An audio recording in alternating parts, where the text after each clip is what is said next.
आज हम अंतर्राष्ट्रीय व्यापार के बारे में अध्ययन करेंगे। इसमें सबसे पहले है अंतर्राष्ट्रीय व्यापार का क्या अर्थ और महत्व है। विभिन्न देशों के बीच वस्तुओं और सेवाओं के आयात व निर्यात को अंतर्राष्ट्रीय व्यापार कहा जाता है। जब दो या दो से अधिक देश आपस में वस्तुओं का आयात और निर्यात करते हैं तो वो अंतर्राष्ट्रीय व्यापार कहलाता है। क्यों होता है व्यापार? कोई भी देश पूर्ण रूप से आत्मनिर्भर नहीं हो सकता, अर्थात वह सभी वस्तुओं का अपने देश में उत्पादन नहीं कर सकता, क्योंकि प्रकृति ने सभी देशों को सभी प्रकार की सुविधाएं प्रदान नहीं की हैं। हर एक देश एक दूसरे से किसी न किसी मामले में अलग है, जलवायु, मिट्टी, खनिज। इस कारण से प्रत्येक देश के पास किसी न किसी वस्तु की अधिकता है और किसी वस्तु की कमी है। इसी कारण से अंतर्राष्ट्रीय व्यापार होता है। प्रत्येक देश में कुछ वस्तुएं उसकी ज़रूरत से ज़्यादा होती हैं और कुछ वस्तुएं ज़रूरत से कम होती हैं। जब किसी देश को मनचाही वस्तु अपने देश में नहीं मिलती तो वह उसे अन्य देश से प्राप्त करना चाहता है और बदले में उसके देश में जो सरप्लस है, जो वस्तु ज़्यादा मात्रा में जिसका उत्पादन होता है आवश्यकता से ज़्यादा मात्रा में, उसका वो निर्यात कर देता है। तो इस प्रकार से अंतर्राष्ट्रीय व्यापार की जो प्रक्रिया है वो शुरू होती है।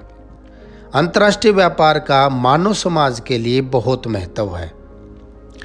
किसी भी देश की अगर आपने आर्थिक उन्नति देखनी है तो वहाँ का व्यापार का स्तर का विश्लेषण करें आप। एक देश जितनी ज़्यादा मात्रा में निर्यात करेगा, इसका मतलब वहाँ पर उत्पादन हो रहा है बहुत ज़्यादा। अब ज़्यादा मात्रा में उत्पादन होगा, ज़्यादा मात्रा में निर्यात होगा तो उस देश के पास मुद्रा बाहरी देशों से ज़्यादा आएगी, जिस कारण से वो देश ज़्यादा उन्नति करेगा। तो इस प्रकार से अंतर्राष्ट्रीय व्यापार को किसी देश के आर्थिक विकास को मापने का बैरोमीटर भी माना जाता है। व्यापार के लिए कच्चे माल के स्रोत और नए नए बाजारों की तलाश में अनेकों जल व सतल मार्गों का आविष्कार हुआ। आपने पिछले अध्याय में पढ़ा था वायु मार्ग, जल मार्ग, सतल मार्ग, रेल मार्ग। वो जो ज़्यादातर जो मार्ग थे, उन मार्गों की खोज व्यापार की दृष्टि से ही हुई।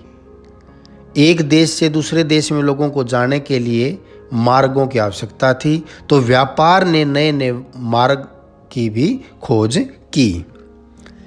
इससे अनेक व्यापारिक नगर और बंदरगाहों का विकास हुआ। जैसे भारत में मुंबई, कोलकाता, इस प्रकार के जो नगर हैं वो व्यापार के कारण ही इतने बड़े महानगर के रूप में बन पाए। साम्राज्यवादी ताकतों की व्यापारिक मनोवृत्ति के कारण उपनिवेश स्थापित हुए।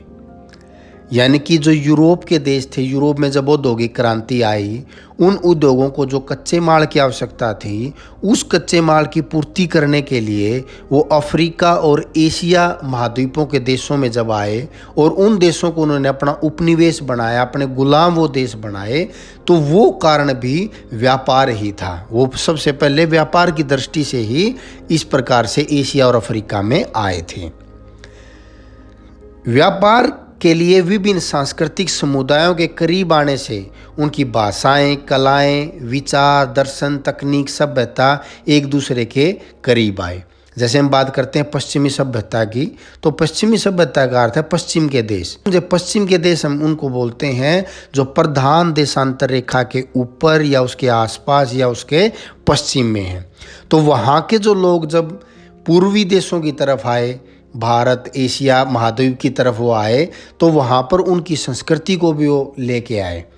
तो इस प्रकार से व्यापार से अलग अलग देशों का समुदाय, समाज और वहाँ की संस्कृति में भी परिवर्तन आया। व्यापार के कारण ही विभिन्न क्षेत्रों में अपरंपरागत फसलें उगाई जाने लगी। यानी कि जिन देशों में हजारों सालों से जो फसलें परंपरागत रूप में उगती थी, व्यापार के कारण ही भी परिवर्तन आए। कैसे आए?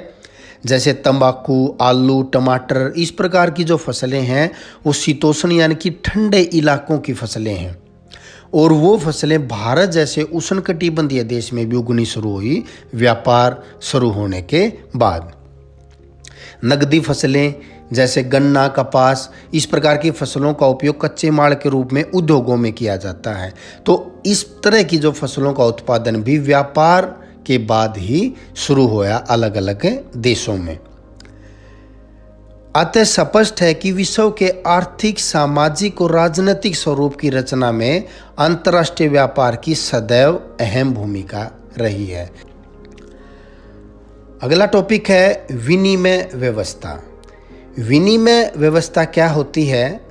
आदिम समाज में व्यापार का आरंभिक स्वरूप विनिमय व्यवस्था था, जिसमें वस्तुओं का प्रत्यक्ष आदान प्रदान होता था, अर्थात वस्तुओं के बदले में रुपए के स्थान पर वस्तु दी जाती थी। अब यहाँ रुपए की जगह आप इसको मुद्रा समझें। आप जब मुद्रा का चलन नहीं हुआ था तो उस समय में अगर एक व्यक्ति को अपना कोई सामान बेचना होता या दूसरे व्यक्ति से कोई सामान लेना होता तो उसके बदले में पैसे का लेन देन, मुद्रा का लेन देन नहीं होता था। एक सामान के बदले, एक वस्तु के बदले दूसरी वस्तु एक्सचेंज करनी पड़ती थी, जिससे बहुत सारी मुश्किलें आती थी। पुराने समय में कागजी व धात्विक मुद्रा के आगमन से पहले उच्च मूल्य वाली दुर्लभ वस्तुओं को मुद्रा के रूप में प्रयोग किया जाता था, जैसे चकमक पत्थर, चीते के पंजे, अलग अलग पशुओं की मूल्यवान जो खाल होती हैं, पशुओं के बाल, पशु, चावल, तांबा, चांदी और स्वर्ण जैसे वस्तुओं को मुद्रा के रूप में एक प्रकार से विनिमय व्यवस्था में प्रयोग किया जाता था। रुपए अथवा मुद्रा के आगमन के साथ ही विनिमय व्यवस्था की कठिनाइयां फिर दूर होगी। अब हम पढ़ेंगे व्यापार का क्या इतिहास रहा है और किस प्रकार उसमें समय के साथ साथ परिवर्तन आए। आरंभिक व्यापार।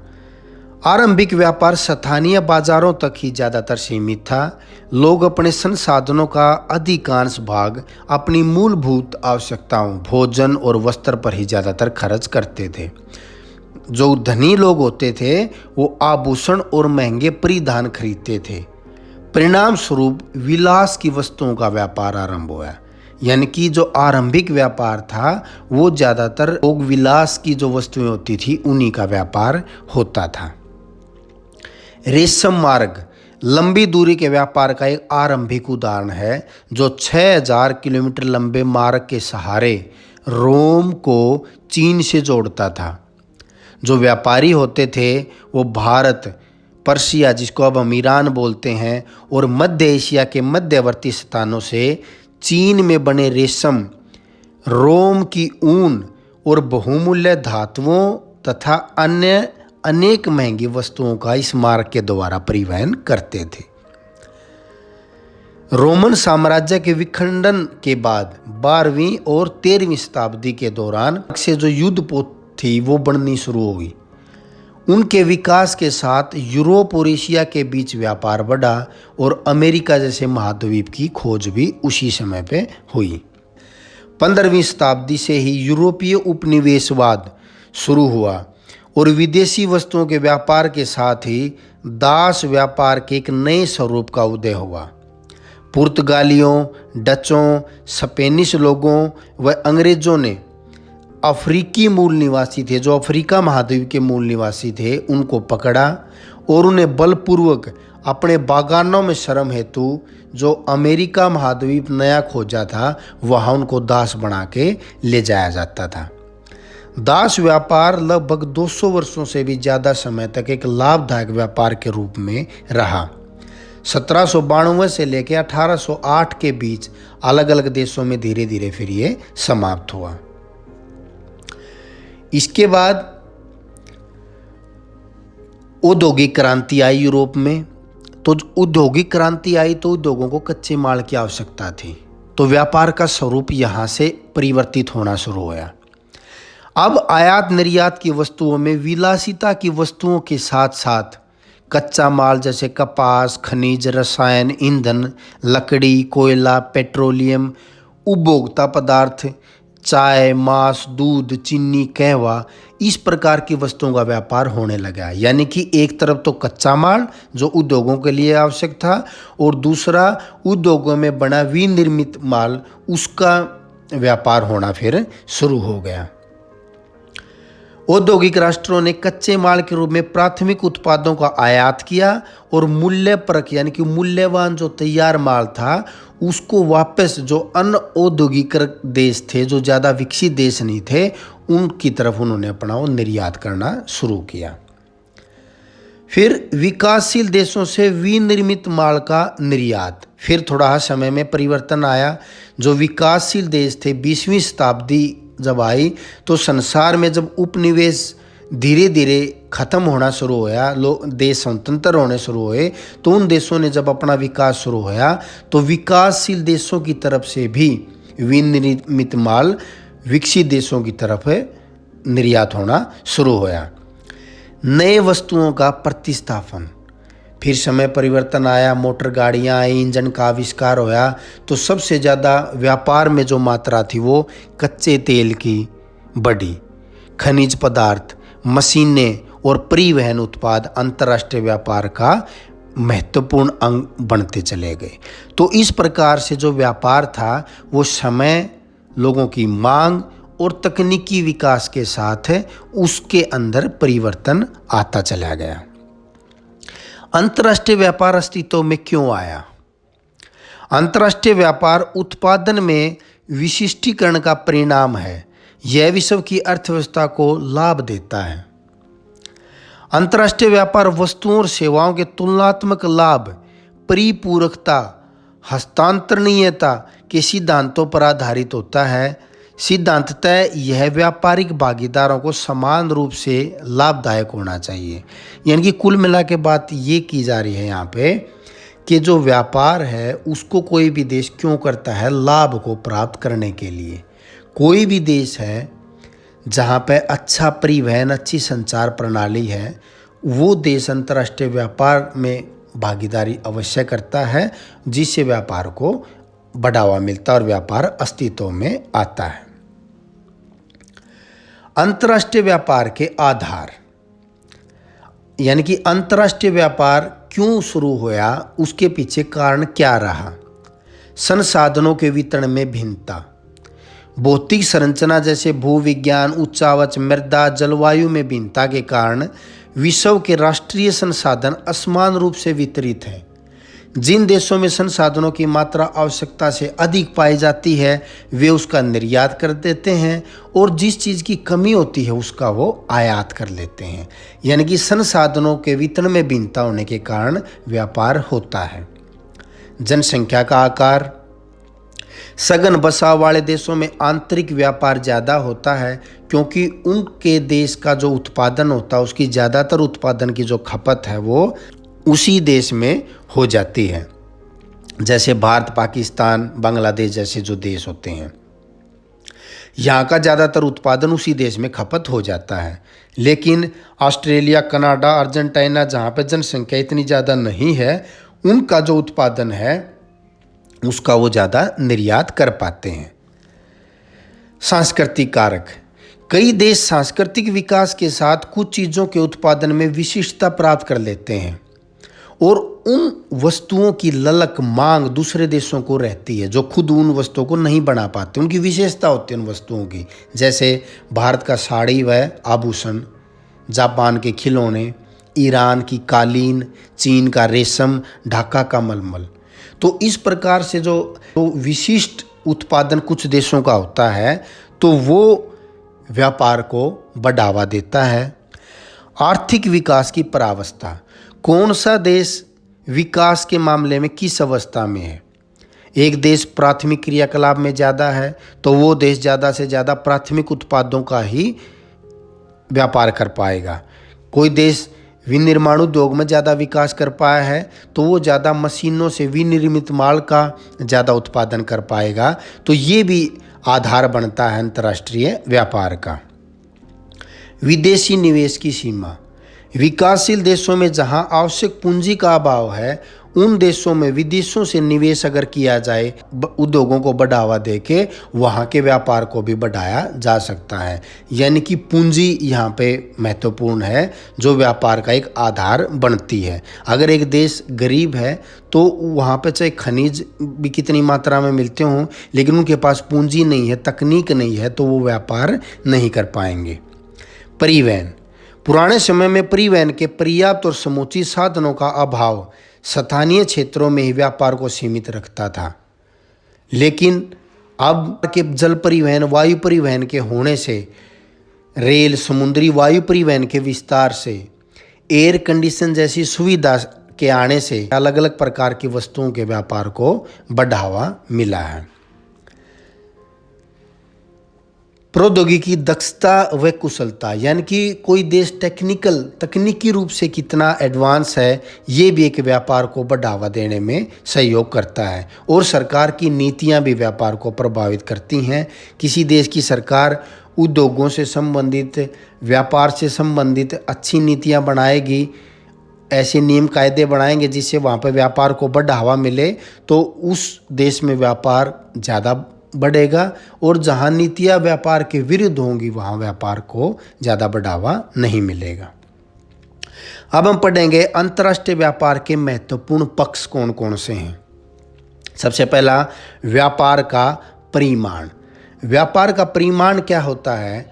वैसे तो व्यापार की गई वस्तुओं का वास्तविक तोल जो होता है वो परिमाण कहलाता है, लेकिन यहाँ पर उस तोल को नहीं मापा जाता। जो वस्तुएं और जो सेवाएं, उनका जो मूल्य है कि कितने मूल्य की वस्तुओं का व्यापार किया गया एक देश के द्वारा, वो व्यापार का परिमाण कहलाता है।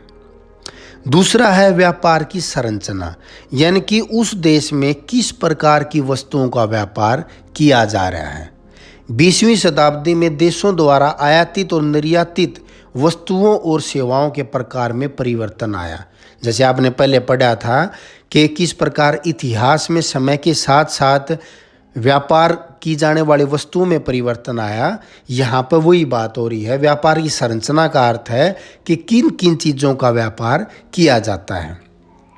जैसे 20वीं शताब्दी के आरंभ में प्राथमिक उत्पादों का ज़्यादा व्यापार होता था। उससे पहले विलासिता से संबंधित उत्पादों का, आभूषण, रत्न आभूषणों का व्यापार होता था। लेकिन समय की मांग के अनुसार विनिर्मित वस्तुओं का व्यापार ज़्यादा होने लगा। और आज का समय जो टेक्नोलॉजी का युग है, संचार व्यवस्था का युग है, तो अब फिर धीरे धीरे जो व्यापार है उसमें परिवर्तन आ रहे हैं। आप इस चित्र को देखें। इस चित्र में 2005 से लेकर 2015 तक का व्यापार बता रखा है।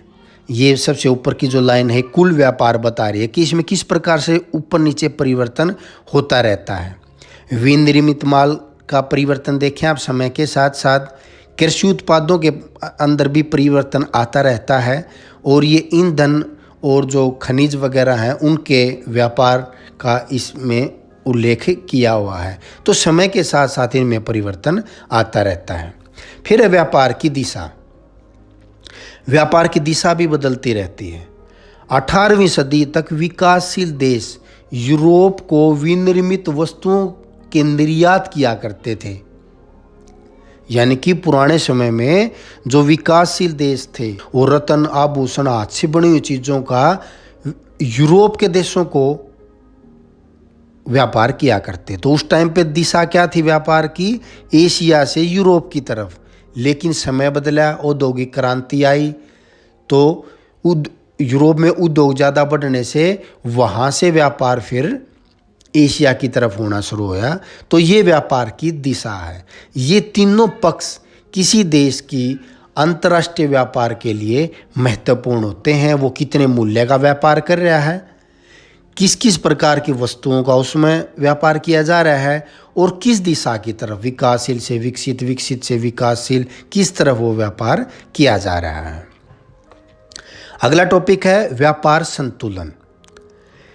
किसी समयावधि में आयात एवं निर्यात के बीच मूल्यों के अंतर को व्यापार संतुलन कहा जाता है। ये बिल्कुल सिंपल टॉपिक है।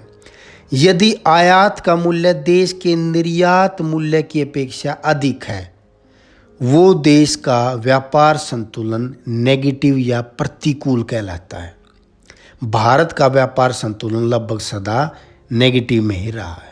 आप इसको एक सिंपल उदाहरण से समझें कि एक देश 100 रुपये का आयात कर रहा है और 90 रुपये का निर्यात कर रहा है, यानी कि हर बार वो 10 रुपये का नुकसान उठा रहा है, तो वो नेगेटिव में व्यापार संतुलन जाएगा। दूसरा है, यदि निर्यात का मूल्य आयात के मूल्य से अधिक है तो देश का व्यापार पॉजिटिव या अनुकूल होता है। संयुक्त राज्य अमेरिका और अनेक विकसित पश्चिमी यूरोपीय देश इसी श्रेणी में आते हैं। अब इसका उल्टा कर लें, आप 100 रुपये का निर्यात कर रहे हैं और 90 रुपये की चीज़ का आयात कर रहे हैं, यानी कि आप 100 रुपये कमा रहे हैं और 90 खर्च कर रहे हैं, तो आपके पास 10 रुपये की बचत हो रही है, तो ये आपका पॉजिटिव में व्यापार संतुलन आता है। व्यापार के प्रकार। स्थानीय व्यापार, एक ही क्षेत्र के निवासी आपस में व्यापार करते हैं, उसको स्थानीय व्यापार कहते हैं। क्षेत्रीय व्यापार, एक क्षेत्र से दूसरे क्षेत्र में, जैसे अपने भारत में हरियाणा से पंजाब, एक दूसरे राज्य में आप जो व्यापार कर रहे हैं ये उसके अंतर्गत आ जाता है। अंतर्राष्ट्रीय व्यापार, 2 या 2 से अधिक देशों के बीच में जो व्यापार होता है, ये 2 प्रकार का होता है। एक द्विपक्षीय, केवल 2 देशों के बीच में जो व्यापार हो रहा है, जैसे भारत का अमेरिका के साथ, अमेरिका का भारत के साथ, वो द्विपक्षीय व्यापार कहलाता है। और एक बहुपक्षीय व्यापार होता है जिसमें वस्तुओं और सेवाओं का कई देशों के साथ आपस में आयात निर्यात होता है, वो बहुपक्षीय व्यापार कहलाता है। मुक्त व्यापार क्या होता है? व्यापार उदारीकरण अर्थात व्यापार हेतु अर्थव्यवस्थाओं को खोलने का कार्य मुक्त व्यापार कहलाता है। जो व्यापार किया जाता है उसमें विभिन्न प्रकार के टैक्स लगते हैं, विभिन्न प्रकार के नियम और शर्तें होती हैं, उनमें छूट देना मुक्त व्यापार कहलाता है। यह कार्य व्यापारिक अवरोध जैसे सीमा शुल्क को घटाकर किया जाता है। घरेलू उत्पादों एवं सेवा में प्रतिस्पर्धा करने के लिए व्यापार उदारीकरण सभी स्थानों से वस्तुओं और सेवाओं के लिए अनुमति प्रदान करता है, जैसे NAFTA, agreement between United States of America, Mexico and Canada, known as North American free trade agreement, यानी कि ये अमेरिका, मैक्सिको और कनाडा, इन 3 देशों के बीच में एक संधि होगी कि हम आपस में जो व्यापार करेंगे उसमें बहुत सारी छूट देंगे, टैक्स में छूट या जो नियम कायदों में छूट, तो उससे उन तीनों देशों के जो व्यापारी हैं उनको फ़ायदा होता है। इस प्रकार से मुक्त व्यापार होता है। ये 2 देशों के बीच में भी हो सकता है, कई देशों के बीच में भी हो सकता है, किसी एक क्षेत्र के देशों के बीच में भी हो सकता है। जैसे यूरोप महाद्वीप के बहुत सारे देश हैं, उनका आपस में जो व्यापार है वो मुक्त व्यापार की श्रेणी में आता है, लेकिन उन देशों से अगर कोई दूसरा देश व्यापार करेगा तो उसके लिए वो मुक्त व्यापार की सुविधा नहीं होती। इससे फ़ायदा क्या होता है? उनके जो प्रोडक्ट होते हैं उन पे ज़्यादा टैक्स नहीं लगता, जिस कारण से उनके प्रोडक्ट महंगे नहीं होते और उनका आपस में जो खरीद फरोख्त है वो आसानी से बाज़ार में हो जाती है। जबकि दूसरे देश से वही प्रोडक्ट उस देश में आएगा तो उस पर ज़्यादा टैक्स लगेगा तो महंगा हो जाता है, जिस कारण से वो प्रोडक्ट उस देश में नहीं बिक पाता। अगला विषय है विश्व व्यापार संगठन।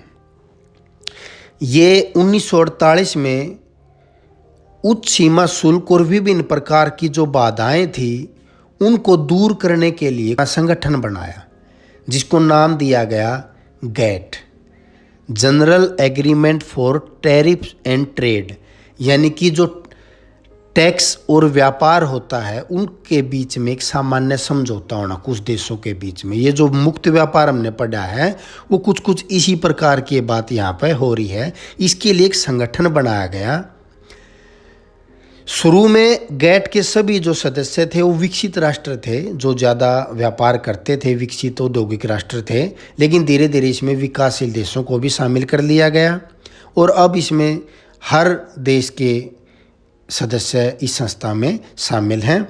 1994 में सदस्य देशों के द्वारा राष्ट्रों के बीच मुक्त एवं निष्पक्ष व्यापार को बढ़ावा देने के लिए एक स्थायी संस्था के निर्माण का निश्चय किया गया और 1 जनवरी 1995 से गैट को विश्व व्यापार संगठन वर्ल्ड ट्रेड ऑर्गेनाइजेशन में परिवर्तित कर दिया गया। विश्व व्यापार संगठन के कार्य। यह संगठन विश्वव्यापी व्यापार तंत्र के लिए नियमों को निर्धारित करता है, यानी कि व्यापार करने के क्या क्या नियम और शर्तें होंगी, ये संगठन उनको तैयार करता है, निर्धारित करता है। जो इसके सदस्य देश हैं उनके बीच में कोई व्यापारिक विवाद हो जाए उसका निपटारा करता है। संगठन की आलोचना और विरोध भी हुआ कुछ देशों की तरफ से। जो देश मुक्त व्यापार और अर्थव्यवस्था से भूमंडलीयकरण के प्रभावों से परेशान हैं उनके द्वारा इस संगठन का अलग अलग कारणों से विरोध हुआ। उन्होंने ये तर्क दिया कि मुक्त व्यापार आम लोगों के जीवन को अधिक संपन्न नहीं बनाता, इससे जो धनी देश हैं वो और ज़्यादा धनी हो रहे हैं, गरीब देश और ज़्यादा गरीब होते जा रहे हैं, जिससे अमीर और गरीब विकसित और विकासशील देशों के बीच में बहुत ज़्यादा एक बड़ी खाई बनती जा रही है। ऐसा इसलिए क्योंकि विश्व व्यापार संगठन में जो प्रभावशाली राष्ट्र हैं केवल उन्हीं के हितों की बात ज़्यादा की जाती है, इसलिए इसका विरोध हुआ। यह भी तर्क दिया कि स्वास्थ्य, श्रमिकों के अधिकार, बाल श्रम और पर्यावरण जैसे मुद्दों की उपेक्षा इसमें की जाती है और केवल लालच और जो विकसित देशों का जो व्यापार है उन्हीं की तरफ ज़्यादा ध्यान दिया जाता है। तो जिस प्रकार पूरे विश्व के व्यापार के लिए एक विश्व व्यापार संगठन बनाया गया, उसी प्रकार कुछ विशेष क्षेत्रों में अलग अलग कुछ देश मिलकर भी अपने संगठन बनाते हैं जिनको प्रादेशिक व्यापार संघ कहा जाता है। आज विश्व में 120 अलग अलग प्रादेशिक व्यापार समूह हैं, जिनमें से जो प्रमुख हैं उनको हम पढ़ेंगे। आसियान, ये अगस्त 1967 में इसकी शुरुआत हुई। जकार्ता इंडोनेशिया में इसका मुख्यालय है और ये इसके सदस्य देश हैं फिलीपींस, सिंगापुर, थाईलैंड वगैरह। दूसरा है CIS, Commonwealth of independent state, Belarus में इसका मुख्यालय है और रसिया, तजाकिस्तान, तुर्कमेनिस्तान, कजाकिस्तान इत्यादि इसके सदस्य देश हैं। EU, यूरोपियन यूनियन, इसमें ज़्यादातर यूरोप के देश इसके सदस्य देश हैं। फिर है लाया, लैटिन अमेरिकन इंटीग्रेशन एसोसिएशन, जो लैटिन अमेरिका के देश हैं, ज़्यादातर इसमें दक्षिण अमेरिका महाद्वीप के देश इसके सदस्य देश हैं। NAFTA, north American free trade association, USA, Canada और मेक्सिको, ये इसके सदस्य देश हैं। SAFTA, south Asian free trade agreement, दक्षिण एशिया के जो देश हैं प्रमुख, बांग्लादेश, मालदीव, भूटान, नेपाल, भारत, पाकिस्तान और श्रीलंका, ये इनका संगठन है।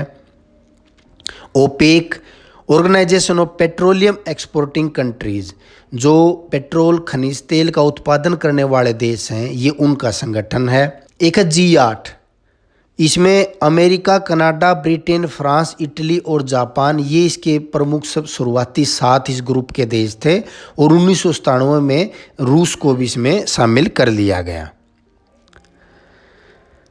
अब हम पढ़ेंगे पतन क्या होते हैं। पतन समुद्र तट पर अवस्थित वह स्थान है जहां देश के भीतरी व्यापारिक मार्गों और समुद्री व्यापारिक मार्गों का मिलन होता है। इस प्रकार एक पतन अपने विस्तृत पृष्ठ प्रदेश में उत्पादित माल के लिए निकास द्वार, जो आयात होता है उसके लिए वो प्रवेश द्वार का काम करता है। इसलिए पतनों को अंतर्राष्ट्रीय व्यापार के द्वार कहा जाता है। यानी कि जो पतन है वो उस देश से जो कच्चा माल या जो निर्यात करने की वस्तुएं भी बंदरगाह या पतनों के रास्ते से जाती है और विदेश से कोई सामान आता है वो भी उन बंदरगाहों के रास्ते से आता है। तो एक प्रकार से ये व्यापार के द्वार इस कारण से कहलाते हैं। पतन से समुद्री जहाज अपनी यात्रा आरंभ करते हैं और पतन पर ही आकर वो समाप्त होती है। पतन जहाज़ों के ठहरने, सामान को लादने, उतारने, भंडारण हेतु सुविधाएं प्रदान करते हैं। एक पतन के महत्व को नौभार के आकार और निपटान किए गए जहाज़ों की संख्या द्वारा निश्चित किया जाता है। यानी कि एक पतन कितना बड़ा है, कितना बड़ा उसका कार्य है, वो इस बात पर निर्भर करता है कि उस वहाँ पर कितनी मात्रा में आयात निर्यात का सामान संचालित होता है। एक पतन द्वारा निपटाया नौभार उसके पृष्ठ प्रदेश के विकास के स्तर का भी सूचक है। अगर एक पतन पे ज़्यादा मात्रा में व्यापार हो रहा है तो पृष्ठ प्रदेश का मतलब होता है उस पतन के आसपास के क्षेत्र को बोला जाता है। अगर ज़्यादा मात्रा में वहाँ से निर्यात हो रहा है तो इसका मतलब उस पृष्ठ प्रदेश में उत्पादन भी खूब ज़्यादा मात्रा में हो रहा है। तो इस प्रकार से एक पतन जो सामान का जो आयात निर्यात है वो बता देता है कि उसका आसपास का जो क्षेत्र है वो कितना विकसित है। पतनों के प्रकार पढ़ेंगे। निपटाए गए नौभार के अनुसार पतन कितने प्रकार के होते हैं। औद्योगिक पतन, जहाँ पर अनाज, चीनी, ऐशक, तेल, रसायन इत्यादि पदार्थों का जिन पतनों के द्वारा व्यापार होता है। वाणिज्य पतन, यहाँ पर ज़्यादातर विनिर्मित वस्तुओं और यात्रियों का प्रबंधन होता है। सवारियाँ और सामान वाणिज्य पतनों के द्वारा आदान प्रदान होता है। विस्तृत पतन उन्हें कहते हैं जहाँ बड़ी मात्रा में सामान्य नौभार का प्रबंधन होता है। अवस्थिति के आधार पर, यानी कि एक पतन कहाँ स्थित है उस आधार पर पतन अंतर्देशीय पतन या आंतरिक पतन, ये समुद्र तट से दूर सतल खंड के भीतरी भाग में किसी नदी या नहर द्वारा समुद्र से कनेक्टेड होते हैं। जैसे ब्रिटेन में मैनचेस्टर और हुगली नदी पर बना कोलकाता जो पतन है वो इस प्रकार की श्रेणी के अंतर्गत आते हैं। दूसरे हैं बाह्य पतन, ये वास्तविक पतन से दूर गहरे समुद्र में बनाए गए पतन होते हैं। ये पतन इसलिए बनाए जाते हैं क्योंकि कई बार जहाज अपने बड़े आकार के कारण या तट पर ज़्यादा अवसाद होने के कारण वो समुद्र के किनारे तक नहीं आ पाता। इस प्रकार से बाह्य पतन बनाए जाते हैं। यूरोप में ब्रिस्टल का बाह्य पतन एवन माउथ है, ये इसका एक उदाहरण है। फिर है विशिष्टीकृत कार्यकलापों के आधार पर पतनों के प्रकार, यानी कि वहाँ पर किस प्रकार का कार्य हो रहा है उस पतन पे, उस आधार पर भी पतन अलग अलग प्रकार के होते हैं। जैसे तेल पतन, इन पतनों पर तेल का आयात निर्यात एवं परिष्करण होता है। इन्हें टैंकर पतन भी कहा जाता है। जहाँ समुद्री जो जगह होते हैं, समुद्री क्षेत्र होते हैं जहाँ तेल निकाला जाता है, वहाँ पर भी पतन बनते हैं समुद्र के अंदर, महासागर के बीच में। तो उस प्रकार के पतनों को तेल पतन के नाम से जाना जाता है, जहाँ से तेल का आयात और निर्यात होता है। जैसे वेनेजुएला में माराकायबो, लेबनान में ट्रिपोली इत्यादि पतन। मार्ग पतन अथवा विश्राम पतन, ये ऐसे पतन हैं जो मूल रूप से मुख्य समुद्री मार्गों पर विश्राम केंद्र के रूप में विकसित हुए, जहाँ पर जहाज अपने ईंधन भरने के लिए, खाद्य सामग्री लेने के लिए कुछ समय के लिए वहाँ पर रुकते हैं और बाद में फिर ये धीरे धीरे वाणिज्य पतनों के रूप में विकसित होते चले गए।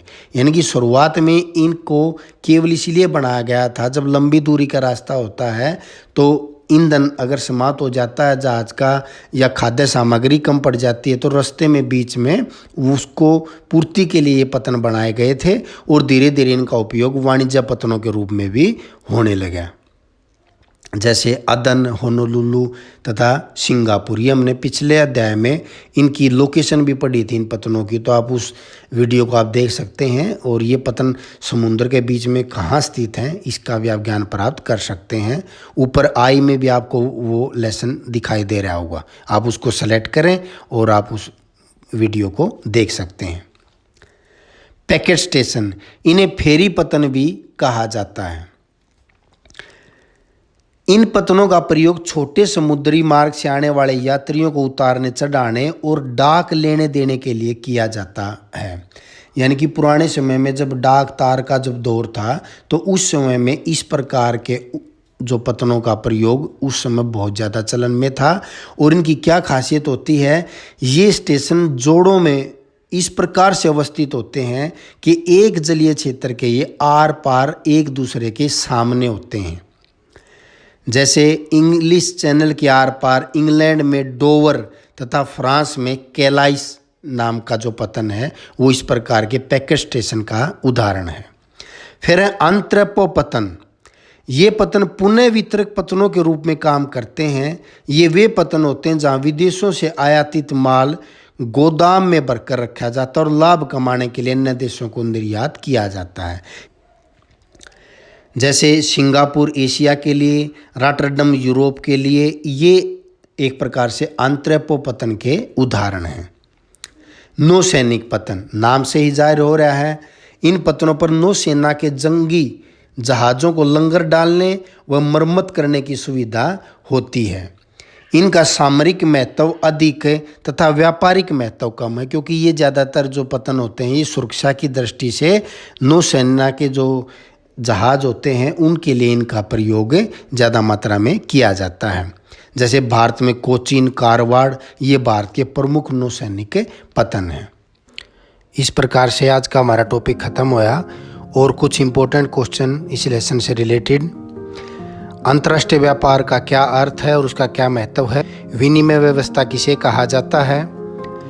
अंतर्राष्ट्रीय व्यापार का इतिहास क्या रहा है और इसकी समय के साथ किस प्रकार से इसमें परिवर्तन आते रहे हैं, ये पूछा जा सकता है।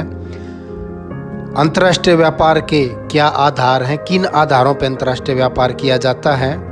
अंतर्राष्ट्रीय व्यापार के महत्वपूर्ण पक्ष कौन कौन से हैं जो किसी भी देश के व्यापार के बारे में बताते हैं, उनके बारे में आपसे पूछा जा सकता है। व्यापार संतुलन क्या होता है? स्थानीय, अंतर्राष्ट्रीय, क्षेत्रीय व्यापार, इनके बारे में हमने पढ़ा। मुक्त व्यापार किसे कहते हैं? विश्व व्यापार संगठन क्या है, उसके क्या कार्य हैं और उसका विरोध किस आधार पर किया जा रहा है, इन सब के बारे में आपसे पूछा जा सकता है। प्रादेशिक व्यापार संघ किन्हें कहा जाता है और कुछ प्रमुख प्रादेशिक व्यापार संघों के बारे में आपसे पूछा जा सकता है। पतनों को अंतर्राष्ट्रीय व्यापार के प्रवेश द्वार क्यों कहा जाता है, कि क्वेश्चन बनता है। और अलग अलग कार्यों के आधार पर पतन कितने प्रकार के होते हैं, या कोई विशेष तौर पे किसी पतन का नाम आपसे पूछ लिया जाए कि पैकेट स्टेशन क्या होते हैं, वाणिज्य पतन किन्हें कहा जाता है। और हमारा जो आज का जो टॉपिक है वो कंप्लीट हुआ। धन्यवाद।